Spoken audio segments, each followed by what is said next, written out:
তোলা এড়াতে পুলিশের তাড়া খেয়ে নিয়ন্ত্রণ হারিয়েছিল একটি সিমেন্ট বোঝাই ট্রাক। বেলঘড়িয়া এক্সপ্রেসওয়ের মাঠকল এলাকায় পিষে দেয় 4টি শিশুকে। ঘটনাস্থলেই মারা যায় 3 শিশু। পরে হাসপাতালে মৃত্যু হয় আরেক শিশুর। মর্মান্তিক এই ঘটনার পরেও যে চরিত্র বদলায়নি পুলিশের, রাতের কলকাতা ঘুরে উঠে এসেছে তারই প্রমাণ। অবাধে চলছে পুলিশের তোলাবাজি। রাত 1:35, ঘটনাস্থল ডানলপ ব্রিজ।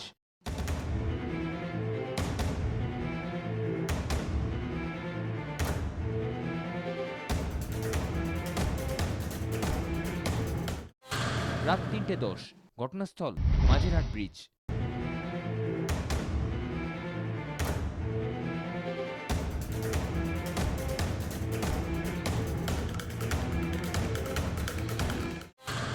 রাত 3:30, ঘটনাস্থল খিদিরপুর বন্দর এলাকা।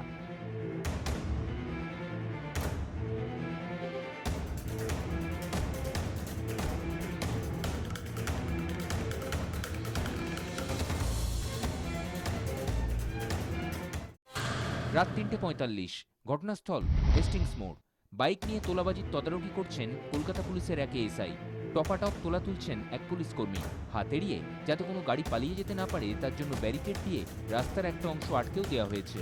24 ঘন্টার ক্যামেরা দেখে একটু যেন থতমত, তারপরই দে ছুট। কেমন ইনকাম হলো? কালেকশন কেমন হলো দাদা? কালেকশন কেমন হলো দাদা? কোন থানার আপনি? কোন থানার আপনি? এক্সকিউজ মি, কোন থানার আপনি? কেমন কালেকশন হলো দাদা? তোলা তুলছিলেন যে পুলিশকর্মী উপায় না দেখে মুখ নিচু করেই দৌড় শুরু করলেন তিনি। পিছনে সাংবাদিক। ক্যামেরায় সমীর বিশ্বাসের সঙ্গে ঋত্বিক মণ্ডল, 24 ঘন্টা, কলকাতা।